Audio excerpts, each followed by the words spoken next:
Yes, welcome back to the podcast. We're back. We're not jumping off ledges. We're not waving white flags. It's going to be fine, Ranger fans. Don't worry. We're here for your therapy support session. It's, of course, myself, Andrew Harts. We're joined by Rangers beat writer, Miss Mollie Walker, and, of course, Ranger great, Brian Boyle. We're all here talking about Emphasis on the great. if you only heard what was going on You're a pre-show. jerk.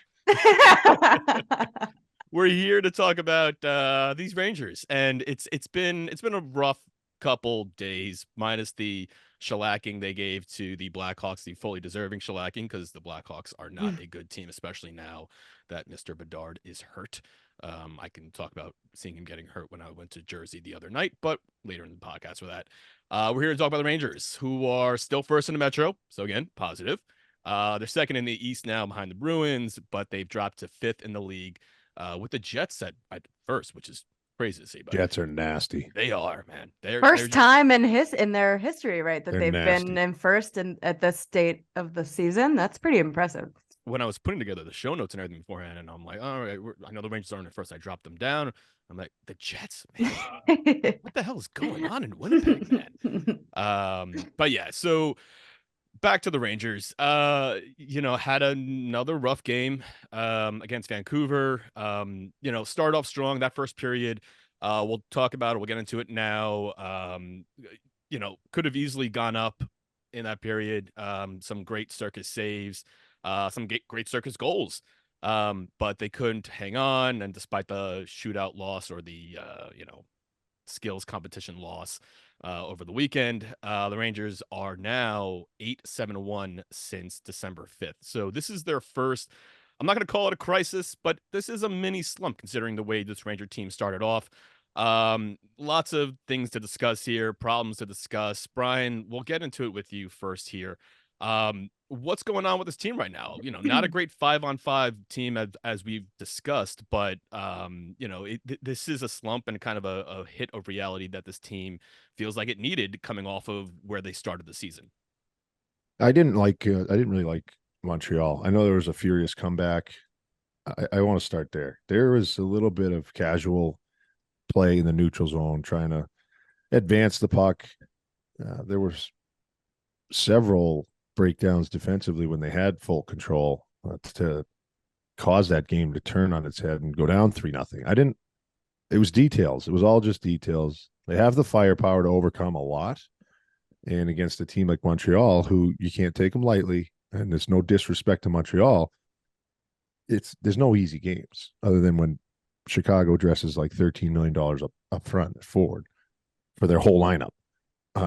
It's still not an easy game. So they have to continue to work, especially with the cushion they've built, continue to work at details, continue to try to perfect a certain way to play hockey games. Now, the run and gun will always be there. You'll always get your power play opportunities. But when that dries up, you need to be a really good 5-on-5 team. And they can be. They have enough in the top six to be that. They can figure some things out. Like you said, we'll talk about it with certain injuries or call-ups. But there's a certain way you have to play, especially with how gifted they are offensively. So I didn't love it. Then, I mean, look, they played Vancouver. And if you want to just break it down to one thing, look at Miller's goal, right? It's like a rim from Besser all the way down, a one-touch pass from Pettersson to a one-time shot from Miller. And like, you could be Vegas in the Cup Finals last year. No one's defending that. That was insane. And I know Pettersson had a beautiful goal after that, but that goal to me was like, there's no way to stop that. You can't back up. There's nothing you can do to stop that one. So those things will happen. The details in like the neutral zone, forcing plays, or when you have it on your stick, like Panarin threw 2 or 3 away in the Montreal game right to the middle of the ice. And I can't get on him for playing poorly. It's historical how well he's played, but that's just a small detail. That's kind of the point I'm trying to make. Those plays really do matter. And your top guys especially can't do it, because then there's a little trickle down, momentum shifts. It's a long-winded way of saying like these are easily fixable and avoidable. It's just an attention to detail. And of course, it had to be JT Miller, another former Ranger, scoring against the Rangers. If you're listening to the show, you're noticing a theme here at this point. He scores against everyone. He scored. Well, he has been on fire the entire year. Mollie, I mean, again, you kind of look at this team in the locker room. You know, do you get a sense that they've kind of had a reality check to where the season started compared to what their, month worth of games has kind of brought them to at this point? I don't think it's lost on them what's been their biggest issue over the last couple weeks or so. And it's definitely boils down to defense in general, and decision making is one that Laviolette has pointed out. Brian, you mentioned Artemi throwing it to the middle of the ice. That has kind of been a bit of a trend in the last few games in general for the entire team, not just Artemi. And Laviolette had it was a pretty funny quote about it, actually. He said, it's like any sport. You throw a football down the middle and you don't know where it's going. There's no guarantee there. Just whip a basketball into the center of the court. Chances it goes back the other way really quick, which is 100% true. And that's what's happened. You got into the Montreal game. The Vancouver game actually alarmed me a little bit more, just because the Canucks did to the Rangers what the Rangers do to a lot of other teams, and that's make them look silly. Those types of goals were highlight reel, just spectacular, eye-bulging kind of goals, which the Rangers are chock full of and have been for years. So to see them be on the receiving end of those goals was a little bit alarming, and it obviously just came down to a lot of defensive decisions, and that was the most alarming game to me, I think. But I agree with you in Montreal. I feel like it took them a long time to connect within their own game, but I mean, we've seen that resilient trait from them all season. I can tell you that when they went down 3-0, there was one shift right afterward where they really had a lot of zone time. And I looked at Colin and I was like, this game's not over. I had full confidence that they were going to at least get a point, because they were able to turn it around toward the end of the game. But I definitely think that, and we can get into this now with Kaapo Kakko looking like he's nearing a return. But if you look at the numbers, I know, Andrew, you have them on hand, but before and after Kaapo Kakko's absence, the Rangers are just they're missing his defensive style, I think, a little bit, and especially in the bottom six. So I think the Rangers are probably itching for number 24's return here. Yeah, here are the numbers. Before getting hurt, 15-4-1. Since getting hurt, 11-8-1. And it's like you said, it's not to make excuses for this team. But they are missing players, and Kakko obviously is one of the more important cogs to this piece. But it does sound like at least he'll be back. He's been in the red non-contact jersey. Any sort of idea? Do you have an inkling of when we may see him back on the ice with the main team? Well, he's skating with the team, which is a really good sign. I believe Larry's at practice right now. But the last we had seen him, he was in a yellow jersey. So not fully cleared, but half cleared, I guess you could say. He was, yeah. Red is stop. Red is stop. Yellow is Do they have half green? stop. No, he was in a yellow, but he was definitely ramping up his reps and looking to go a little bit more full speed than he has been, which is an encouraging sign for his return. But and Larry and I were actually debating this in the press box the other night. He was under the impression that he thinks he's going to be back as soon as potentially Thursday. But I feel like the nature of the injury, how long he's been out, how long he's been away from game action, I do see the Rangers waiting a little bit longer. As anxious as they probably are to get him back in the lineup, they definitely want him to be 100%, no restrictions, be able to go full throttle, obviously. So, and I don't think that he's 100% there yet. So I expect a few more games, maybe, hopefully by the weekend, potentially. Maybe one of the two back-to-backs, maybe the second half of the back-to-back when they play Washington at home. We'll see. Not sure. Here's a thing that just going through my head as I mentioned those numbers of Kakko when he got hurt and since he's been hurt. Brian, the majority of this time they're missing Kakko now for, let me just look at this quickly here. About 20 games. They're missing, he's been out for 20 games. Philip Hedl has been out for a few months now.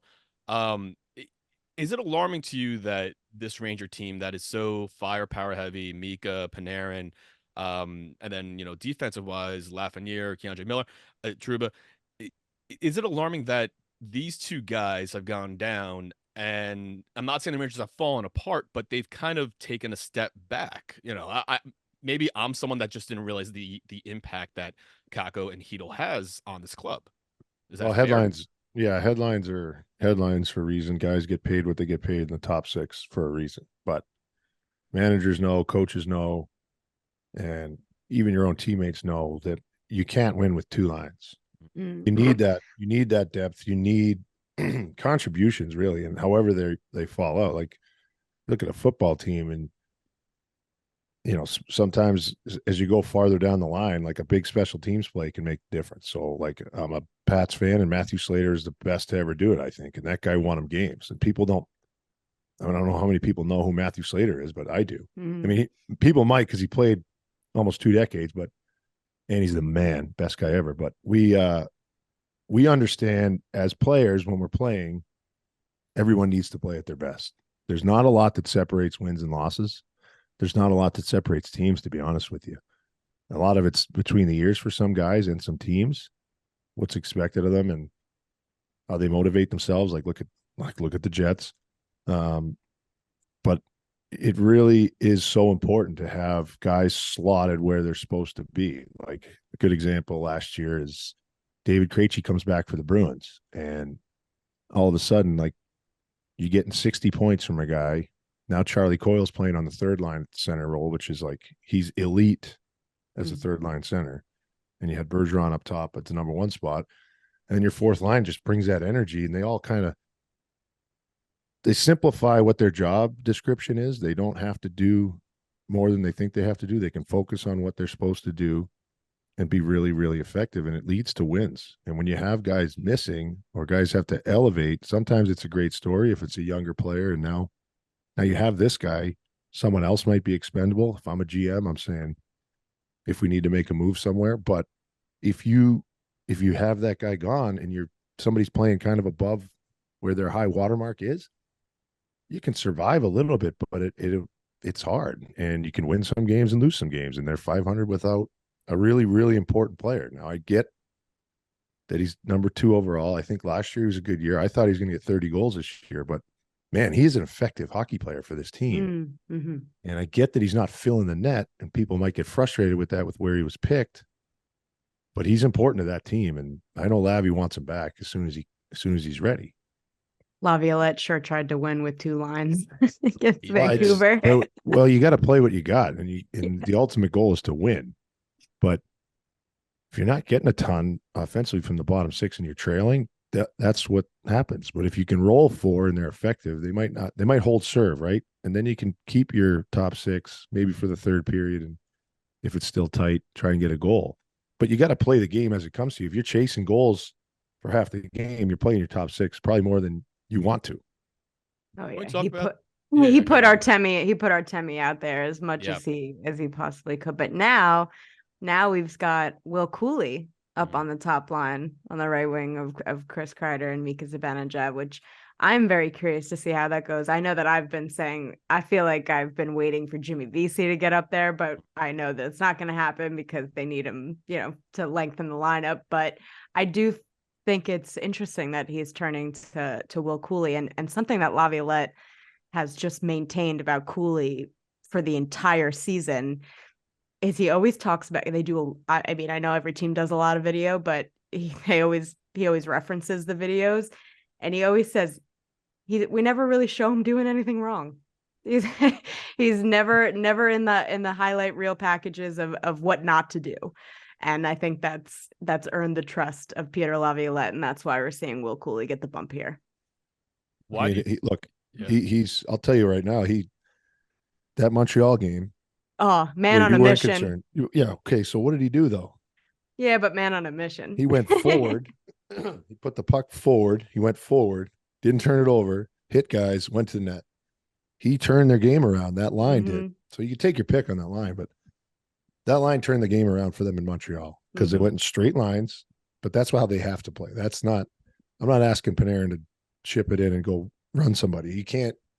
You can't make a guy play away from his strengths. This is his strength. He's a big body. He played, 3 games on that line. They were really good. Yeah. Now, you don't want to risk mixing up a good line for you, but now Lavi knows that line can be effective. If we get healthy, I can put them back together. Let's try this as well. Yeah. Or if Kaapo comes back, he can maybe go, there's so many different options. So when guys play well, those are good problems to have. Yeah. I wouldn't be surprised if when Kakko does come back, I mean, maybe not immediately on the top line, just because they'll probably want him to ramp his game up a little bit more. But I just can envision Kakko getting up on that top line pretty quickly, especially if Cooley doesn't cement it beforehand. I mean, like you mentioned, that'd be a good problem to have then, essentially, because you play around a little bit. One of the things that I did want to mention is that Brennan Othmann, who has been sent back to Hartford. Rangers recall Jake Leschyshyn, who I completely forgot played 13 games for them last year. I mean, granted, he didn't really do anything, just going off the numbers. But, overall first impression, obviously, Othmann got minutes taken away from him in that Vancouver game. You could tell that Lavs was a little pressed, and hence why getting Artemi more time in there.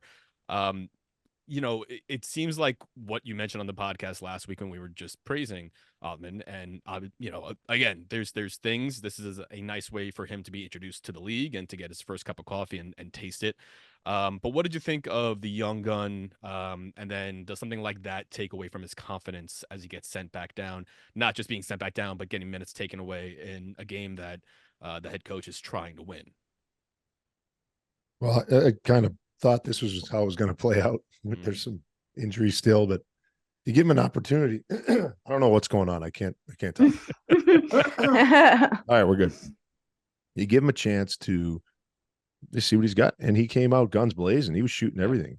And that a lot of that's adrenaline. That happens. That's great. Then you realize how hard it is to play in the league every single night and be effective, and that's fine. It's totally fine. It's a great thing for the kid, and getting sent down. It's not, you didn't fail. You know what I mean? That's all it is. It's, people make a big deal of it. It's, you didn't fail. Like, that's a really hard thing to do. And next time he comes up, he'll be more ready. But the only thing is, when you come back up, there's a certain pressure you put on yourself. It's like, all right, now this time I'm staying. Right. It's just like, no, just do what you're supposed to do in the first period, and then do it again in the second period, and just play. You can't think that way. That's just allowing the thought of failure come back into your head. Just go try to be effective for your team. And that, hopefully that's what's being told to him and expressed to him, so he understands that. But also go down there now in the American League and get better. Do better than you did last time you were in the American League. That's sort of the pressure he's got to put on himself, and prepare like he saw Chris Kreider prepare and Mika Zibanejad prepare. Do those things. Whatever you picked up while you were up with you, put it in your bag of tricks and make that your habits. I also feel like he's got to be well aware of the fact that he probably wasn't the Rangers' first choice for the call-up. There's a ton of injuries in Hartford right now. Edstrom was the guy that they had been going to repeatedly throughout this whole injury stint here. And I would imagine that if he was healthy, he would have gotten the call up instead of Othmann, but he's hurt. Riley Nash is hurt. Just not too many options for the Rangers right now in Hartford. And I think that they probably looked at it as, well, probably want to go to Othmann next on the depth chart, and might as well use this as the opportunity to do what they did with Cooley last season. Give him, even though I think Cooley got 4 games, and it was during the All-Star break, I want to say. So they kept him on the roster, gave him 2 more games when they came back, if I'm not mistaken, and then sent him back down. So he got half the look, but obviously they're hitting this this rough patch right now. So they don't, it's not a developing league, so I think that they wanted, Jake Lecision is a guy that's been with them before, like you mentioned, Andrew, with 13 games last season. So I think they're just looking for a more sturdy option. And, Laviolette can't be doing that every game, cutting his bench down to 2 lines. So got to make a move there. Were either of you surprised that they went with Lecision instead of somebody else down there? He hasn't played that much. I mean, he hasn't played that much this year. He's only played a few games. I mean, I don't know. It's whatever. Yeah.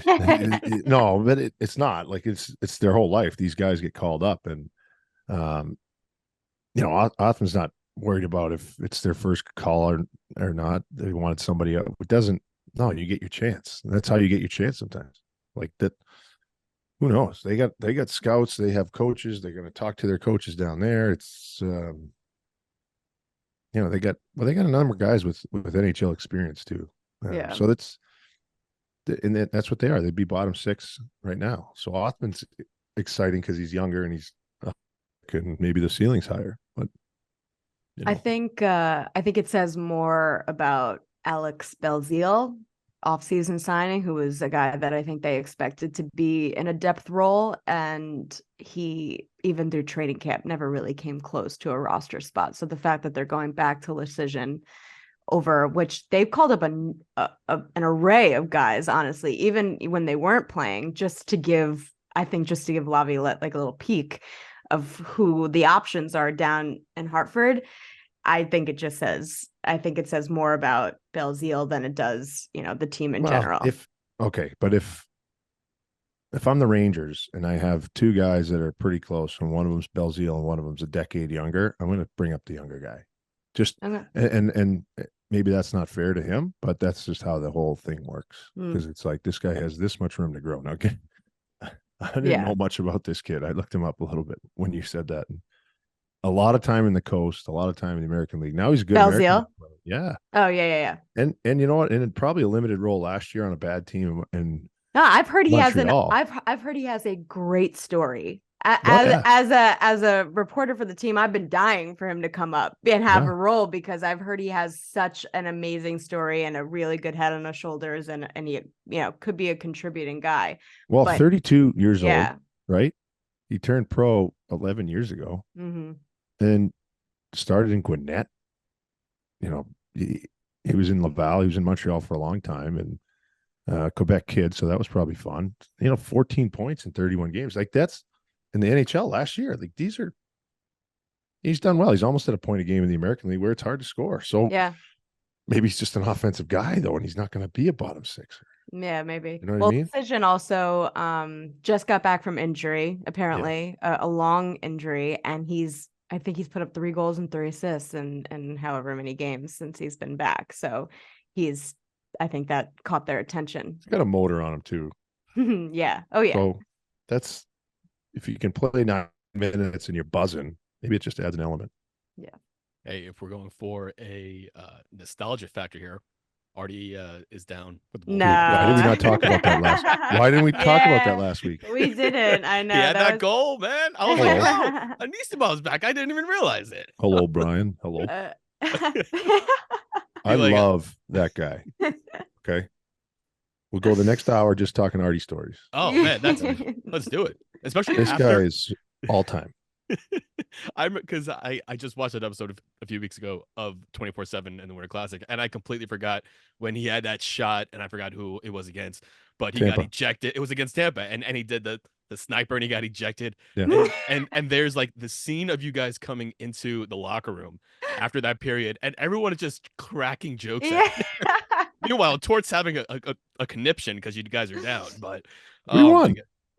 Yeah, well, Brian's like, it's fine. Yeah, it was okay at the end. Hey, we won, and that was hilarious because he did that. He went down to a knee and started shooting him.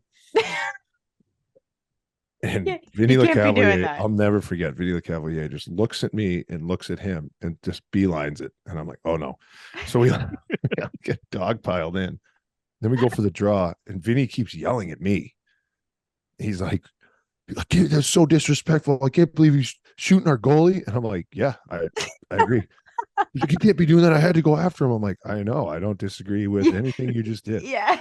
No hard feelings. Like, I'm not going to start a fight right now because you did that. Like, we all did our thing. Guys got kicked out. Actually, Steve Downey came from off the bench. He should have got a 10 gamer. So we had like one less guy in this dog pile. And I'm like, what happened? And then we get back there and he was just, the story is though, it was his buddy's celebration in Russia. Mm-hmm. And if you guys remember back then, that plane crashed in Yaroslav and the whole team died.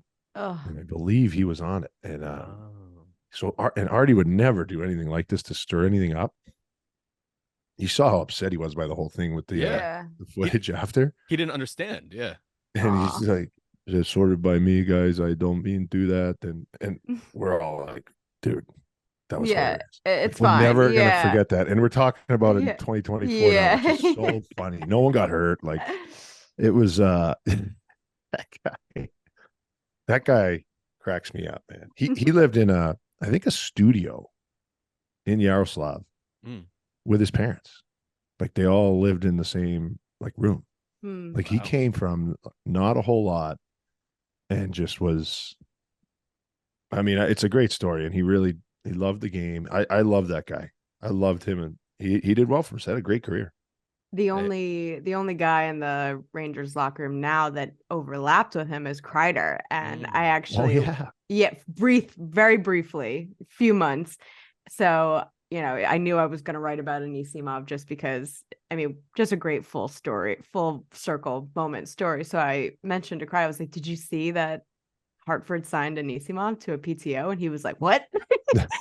I didn't know he was playing. Yeah, he was like, wait, what? I was like, yeah. He's like, giving out PTOs. I'll go down to Hartford for a bit. He was so shocked. So I was like, oh, like, what do you remember about playing with him? And Chris was he was like, I only overlapped with him for a couple months, didn't really have that much time with him. He's like, he just hated when I tried to speak Russian to him. I was like, he didn't appreciate it. And I was like, why, was your Russian not good? He was like, no, not then. I was like, well, maybe you'll get a chance to, show your improvement to him this time around. But no, that's actually that leads me into my next thing. I was told that it was strictly an AHL PTO. So I don't expect to see Anisimov pull on a Rangers jersey again, unfortunately. I mean, never say never, but that wasn't their plan, at least. Yeah. Well, he was next to me every road room, in the home room. We were in the practice rink, and the reporters would come over. Ryan, what's this mean? And I'd have to explain it to him, and then he'd answer, and I'd tell the. So for a while, I was his little translator. You were his translator? That's because I understood his broken English because I was next to him and roommates on the road. I'm like, yeah, it's a talent to be able to, I do that with Artemi, that's fascinating. He fascinated me. And I'd asked him so many questions. He did too. It was wild.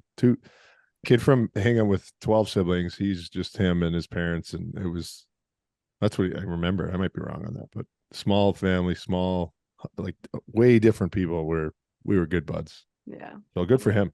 Love that. Yay for Anisimov. 35 years old, still doing it. And hey, like you said, Mal, you never know. Things can happen. Never know. Maybe we'll see the sniper goal celebration on the Garden Rink one more time, but who knows? We're going to take a quick break here, but still plenty to discuss. We got some Laffy Taffy shootout breakdown here. We'll talk about the Rangers and this skills competition crap, but whatever. And then we will get into some Cutter Gauthier news, which you're gonna want to stay tuned for this one. It's gonna be good. Back on the podcast here, and we're gonna get into some shootout talk here with Brian Boyle, which we're gonna note this first here right at the top because I want to make Brian feel good about himself. Listen, Brian Boyle you can't affect my mood. These numbers are what they are. Unfazed. Ask any goalie. Brian Boyle in the shootout, 14 attempts, 5 and 9, which I feel like that's a pretty good clip right there. I mean, that's good for a 35% clip. Better than most. Better than most. I mean, it's better than what the Rangers are currently throwing out there. Mika's 0 for 3. Artemi is 1 and 3. But we have someone who's kind of developed his way into that third shooter role. Like I mentioned, Mika and Panarin have taken the majority of those shootouts, but Alexis Lafreniere has kind of developed, ever since we saw that ridiculous, nasty backhander in his first shootout of the year. It seems that the confidence from the head coach has grown, and so we saw that again with Lafreniere taking a penalty shot this past weekend. Mollie, is this something that we can now expect to see Laf as the third shooter here? I mean, I was kind of surprised with how much outrage there was online that Lafreniere got the third spot again. But if you think about it, like you mentioned, Mika and Artemi have taken the first two. I mean, this is their third shootout, so they haven't even done it that much. They've had three of them. Mika and Artemi have been the first two shooters in all three. First one that they lost, Trocheck went. Second time that they won, Lafreniere went and had that ridiculous backhanded shot, just a highlight reel goal. One of the prettiest goals I've seen from him in his career, I think. So of course he's going to get the look again. And Laviolette was asked about it, and Laviolette without hesitation said he's very high up in their lineup. So I just don't think it was that crazy that he went back to Lafreniere. It wasn't even anything about the game, because sometimes I know coaches do that when they see one guy is going in particular. It wasn't like that. It was Alexis Lafreniere did it once, he could do it again. So that's why he turned to Lafreniere. I do think that he is up there for them in Laviolette's mind. I don't think it's that crazy at all. I don't know. Do people realize the prep that goes into this? Yeah. Do people realize how much teams practice shootouts? Yeah. Do you guys, like, when I walked in? I'm curious. Talk about that. Yeah. Yeah, we practice it all the time. They do. It's for the goalies and it's for the shooters, and it's like who's done well, and if you do well why do you think I got to shoot 14 times? Because in practice, I would put the goalies in a blender. No one's chasing you. So like the whole creating offense with speed thing that I didn't necessarily have my whole career. And you know what? And Laf's not like a burner. Lafreniere's not like a crazy high-end speed guy, which is why it's taken him some time to develop, to create offense and figure out how to be effective. And he's doing a good job of that, but he's still got the ability to finish and score. Like, I scored at every level. It was a little bit harder because everything's better and faster, but every level I went in, I scored goals, and it's just beating the goalie. No one's chasing you. So you walk in the room, right? And the last team I played on that was coached by Laviolette had a screen up where you would watch the goalies in the shootouts. So, and guys who may or may not go in the shootout, you spend 30 seconds looking at what works, what doesn't, and then you kind of forget about it and you play your game. But you remember that they prep for this, and they won last time with this lineup. So they're going to go and put the same lineup out. And if anyone complains about it or thinks it's the wrong call, you're dumb. Yeah. I don't know what you're talking about. It doesn't make sense. Shut up. Yeah, basic. Well, I'm curious. You mentioned, how speed isn't a factor, and you're not being chased, but I feel like there's been more outrage about how slow some players have been skating in the shootouts. I'm curious that's your take. Yeah, I wanted to hear what you think about it. No, like, who cares? You figured out a way to score. That's the game. Right. There's no clock. It's at zeros. Right. Go score. Yeah. If you're the goalie, you can do whatever you want. If you're the goalie, save it. It's simple. Stop whining. Kuznetsov move. Awesome. Great move. Yep. It works a lot. Why would he change? You make a rule against that, you're a nerd. Enjoy the show. Buy some Mic drop. Maybe that's the boiler room. Coming in hot, man. Yeah. People complain about dumb stuff. No, I do think it's silly too. I do. I mean, I get, maybe for entertainment value, it's not as fun to see. Why? It's a goal. Goals I are know. I'm just trying to see their point of view, but I'm with you. I don't think it matters that much. And if the guy misses, it looks ridiculous. Yeah, right. Exactly. Going so slow. Yeah. So there's risk involved if you're that guy crawling up the ice. We did a shootout. We did a shootout last night at our practice for the mites. Some of these kids came down so slow. They're taking notes. All right, let's see. If it didn't work, I'd be like, "Oh, teach me that move later." Sick move, dude. Are you chirping kids over Yeah, here, second, Brian? third graders. Yeah. Hell yeah.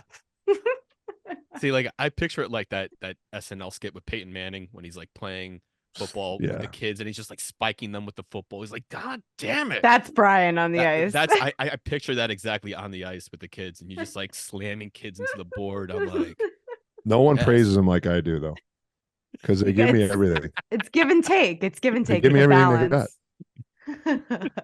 But if you're the seventh guy to go in a drill and you mess it up after I demonstrated it and 6 guys went and you mess it up, we're going to have a problem. And we do. Believe it or not, kids still mess it up. The second and third graders still can't quite get it sometimes, but High expectations. Yeah, they're learning. Since we're on the topic here, and now you piqued my interest. What's like the one thing that these kids ask you all the time in terms of like either like your playing days, your hockey knowledge? Like is there one repeated question you get? And not that it would ever annoy you, but you're just like, all right, here we go again. And I don't know. like, It might Not anymore. annoy 'em. No, they don't really ask me anymore. Every time I work on NHL Network or mostly just NHL Network, they'll come into the room before practice. Like, I saw you on TV. And it's just a comment. And I'm like, yeah. Yeah, that was me. How was your day at school today? Did you have a good day? I don't know what to say to that. I saw you But when on I do, TV last I do night. skills on Mondays with like, there's like 4 teams. So I don't coach all these teams. And the kids every kid will come up to me. Do you know Sidney Crosby? yeah. Mm. So you Sidney's know- still the guy that they're asking about. Well, because I like, that's the last team I have. So like my Right. skate guards that I have are Penguin skate guards, Okay, and I have okay. like my black and yellow stick. But I mix it. I have other stuff too. But then they'll ask me. They'll figure out that I played on other teams. They'll ask me what team I played for. And I'm like, well, how much time do you have? Because we're in the middle of a drill. I could list them. Yeah, somewhere between a half dozen and a dozen. So yeah, no, that's always fun though. But then they kind of listen to me because I think I have some credibility. They respect you, of course. Which is fun.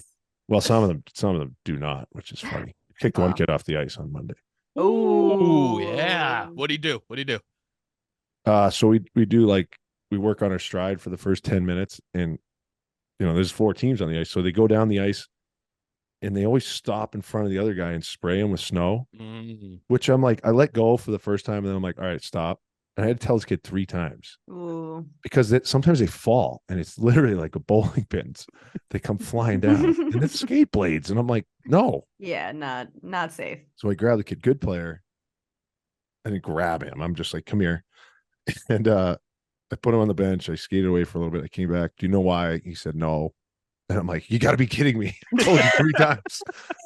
I go, you could be a really good player. And it turned into like a positive thing. But I'm like, you could be such a good player. You just have to pay attention and work hard. You're wrecking my drill. Stop. Like, I'm not getting paid for this. And you're wrecking my drill. I'm doing this out of the goodness of my heart. Yeah, Pay trying to make you attention. better. Oh, that's Anyways. Brian Boyle, the motivator, right there. Like to see that. So just because we don't have Larry here today, there's a topic that I want to bring up, and it doesn't necessarily relate to the Rangers, although it probably will have impact because the Rangers do play this team. The Philadelphia Flyers, and anyone that's any sort of sport connection, hockey connection, has probably heard about this. Their 5th overall pick in the 2022 draft, Cutter Gauthier, was traded kind of out of the blue, and traded for Jamie Drysdale and the 2025 second-round pick from the Anaheim Ducks. And it's an interesting situation, which a lot of people there seems to be a lot of drama surrounding it, including Kevin Hayes, which that came up for some reason. And then you have Tortorella. So figured this would be a good round table discussion, considering, Brian, you play for Tort, so you can probably add some discussion there. But Mollie, I mean, essentially break this thing down. Why, where, what do we actually know about this deal? I feel like there's so many different layers to this. It's like almost difficult to get straight, but it just sounds like from all the reports that are swirling around is, I think it was last year, Cutter wanted to sign, Flyers weren't ready to sign him. Elliot Friedman said, quote unquote, wasn't the same ever since. And then all these stops along the way where they could have met with him, he declined to meet with them, didn't have any interest in speaking with them or hearing what they had to say. and it became pretty apparent that he had no desire to play for the Flyers. And so they, as quickly as humanly possible, benefited from it and made a trade. And there's just so many other layers to it. There was a Flyers blogger that came out and just out of left field said Kevin Hayes' fingerprints are all over this. No context, no detail. Yeah. Reckless. Just if you watch the video, it's almost kind of funny how he segues into it.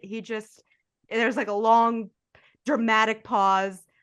Kevin Hayes has his fingerprints all over this. And then someone brought it up to Kevin Hayes in the locker room the next day or, very shortly afterward. And Hayes just went off, understandably so. Yeah. How his name got dragged into this, just not a good look all around. But I do think that I'm all for players, having power and, getting to decide their fate and their future. I do think that him not wanting to meet with them, not wanting to hear them out in any way, shape, or form was kind of tough. But hey, Adam Fox bulldozed his way to the Rangers too. Like, how different is both situations? I don't know. Brian, what are your thoughts on it?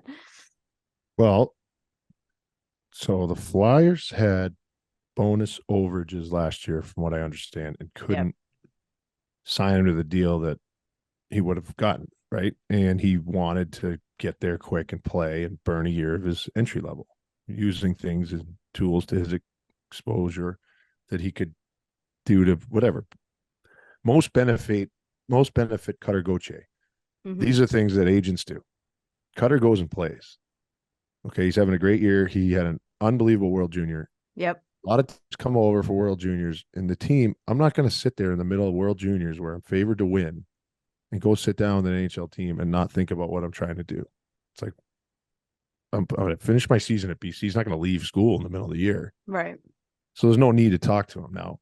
I don't know how the relationship soured. I have a ton of respect for Keith Jones and John Tortorella, obviously. It's well known. I appreciate what Torts has done for me and did for me. So he's coaching his team. He gets asked the questions. There's obviously a line that the organization drew and said, this is how we saw it go down. So this is what we did. And if you don't want to be on our team and you don't want to meet with us, we're going to trade you. Of course. That's all it is. Cut and dried. That's done. And I don't blame Philly for doing that at all. No. He just had a great World Junior Championship. They won gold. Yeah. His stock is high now. Dragging the kid, if you're the organization, I don't really agree with. They were very transparent. Because he's an amateur athlete. He's not, like, when you sign that check, where you sign that contract and now you're getting paid, well, you're exposed. Like, you get, whatever comes at you, you got to kind of deal with. That's being a pro athlete.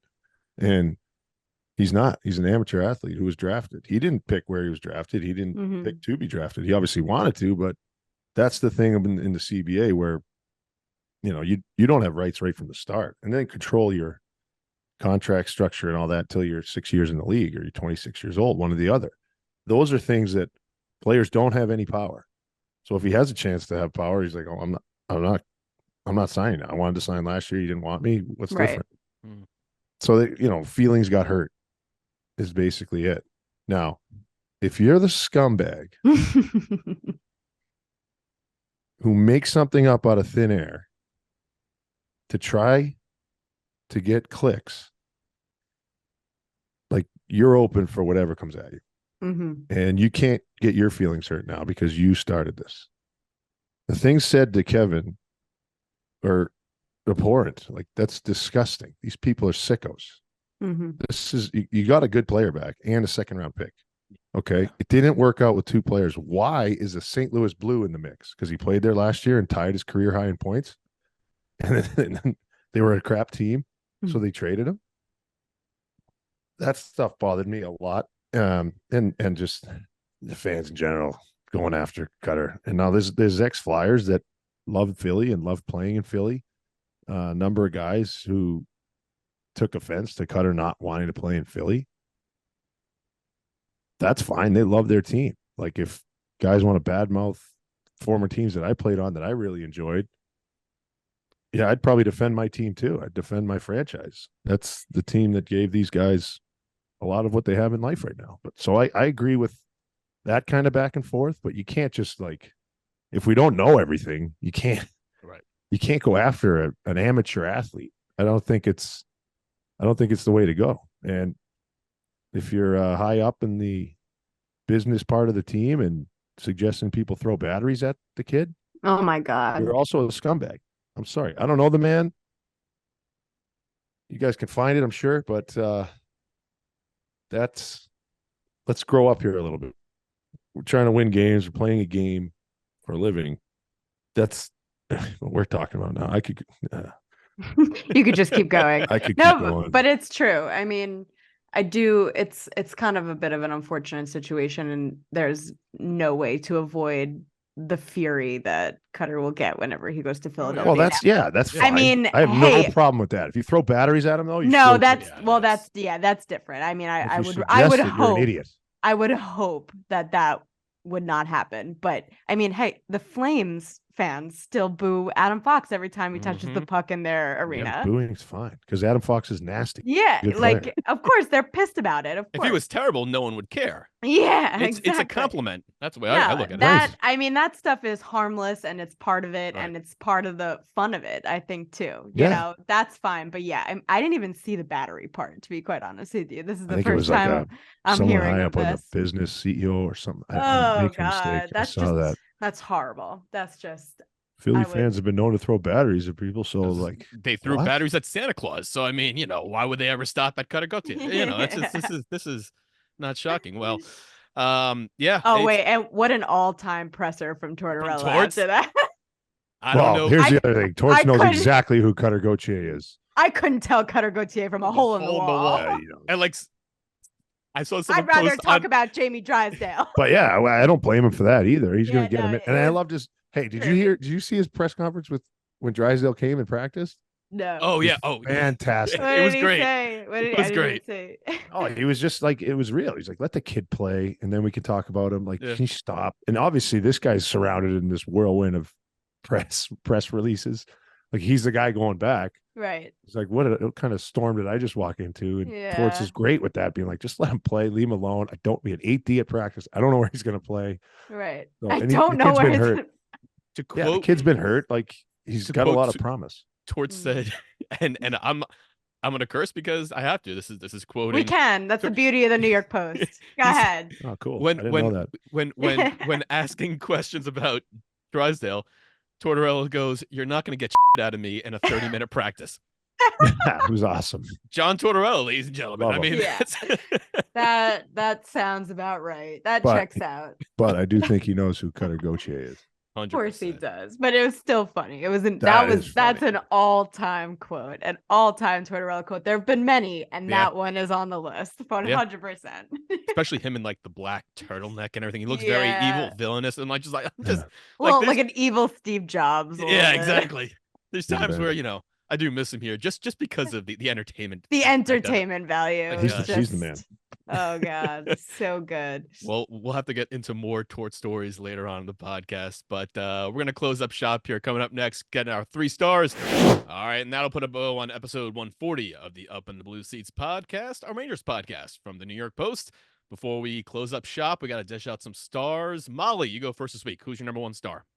I'm gonna go with Will Cooley getting his first line shot. I thought that he's pushing the pace. He shows up every night, and he looked like a man on a mission in Montreal. I really thought he was going to score. That's how that's how active he was. But he's been good, and he continues to impress Peter Laviolette, which is impressive for any rookie.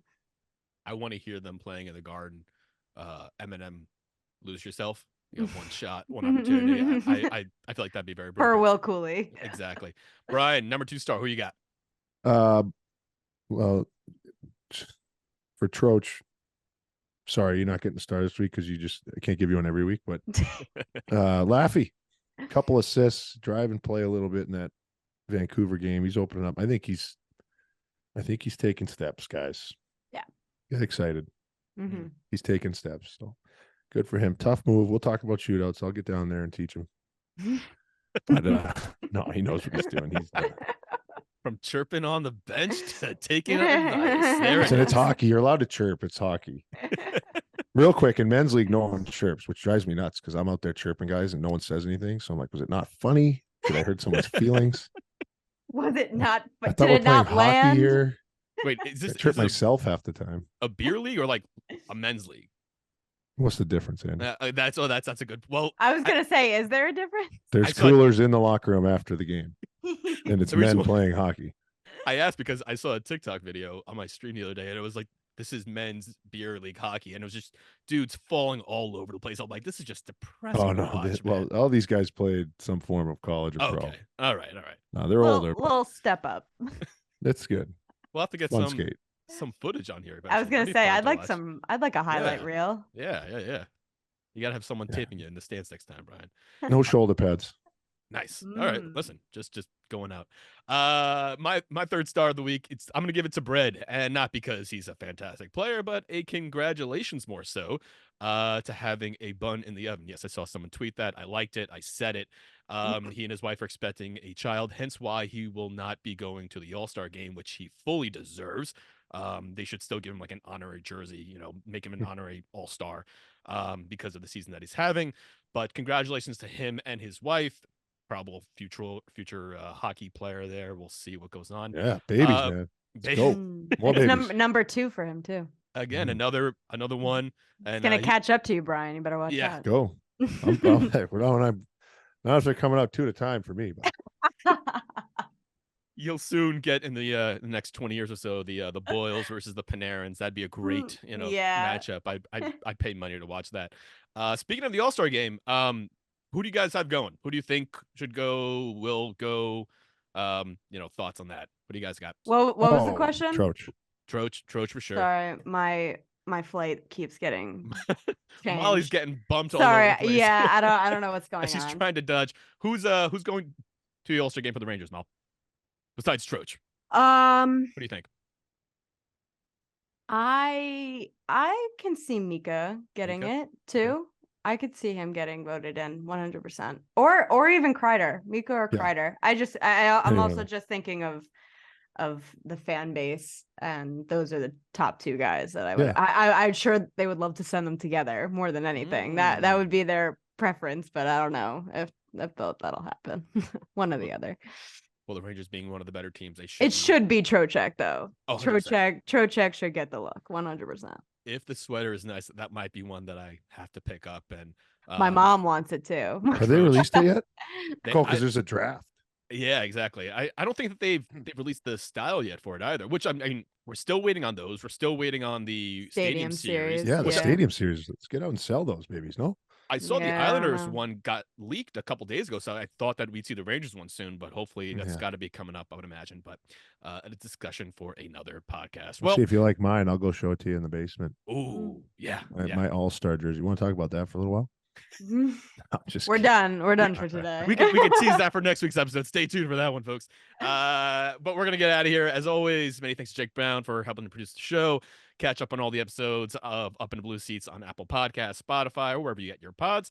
And if you're watching right now on the New York Post Sports YouTube page, be sure to give us a thumbs up, like below, comment below. Who are you sending to the Rangers All-Star game? I think we probably covered the main ones here, but if you have someone else in mind, throw it on there. Love to hear you. Catch us on Twitter or X. Mollie Walker, that's 2 E's, 2 R's, Brybrows 22, myself, Andrew Harts, for Brian Twitter. Boyle, Larry Brooks is not here, but maybe next week.